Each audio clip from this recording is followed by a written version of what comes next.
So here's my granddaddy, Lloyd Harris, and here's some fancy shoes I got at a thrift store. Actually, too fancy for me to wear anywhere. My granddaddy died about 20 years ago. He would have been 100 years, well, about 20 years ago. 20 years ago today, he would have been 100 years old. So he was born in the Depression, lived on a farm in the Depression in the 20s, born in 1922. And he was poor, so he didn't have any shoes. This is a story about my granddaddy and shoes. Um, he was poor. He didn't have any shoes of his own, so he wore his uncle's hand-me-down wingtip shoes, which are a little bit like these, but probably not as fancy.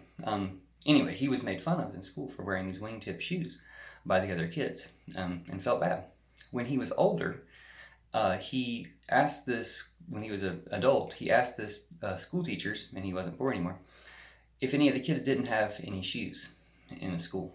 And if they didn't have any shoes, he would buy them shoes to make sure that the kids in the classes had shoes. I never even knew this about my granddaddy. For one, I imagine my granddaddy as a kid in school looking like this, but short as a kid.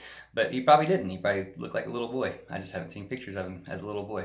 But as a little boy, Lloyd, who didn't have any shoes of his own, was made fun of. Instead of being angry about that, he turned around and did something nice to make sure that other people had shoes in the future. I know he did a lot of nice things for people, and I think of mainly the nice things he did for me. I love you so much, Granddaddy.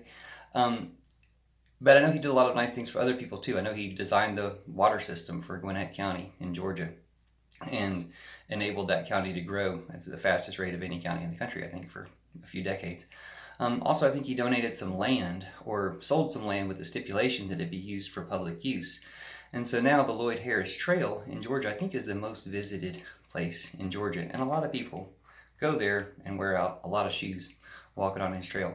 I really appreciate Granddaddy for teaching me about nature, and our whole family had an appreciation for nature, but I remember getting lessons directly from him about respecting and appreciating nature, which is the way we all live on if our lives help nature live on.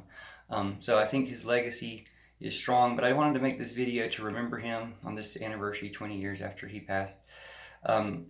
And to remind people that even when people are not known and acknowledged and recognized, there's many things that people don't know that they did. So think about people fondly and find out things that people did that were good and share those stories so that it inspires other people as well. Thank you, Granddaddy. I love you.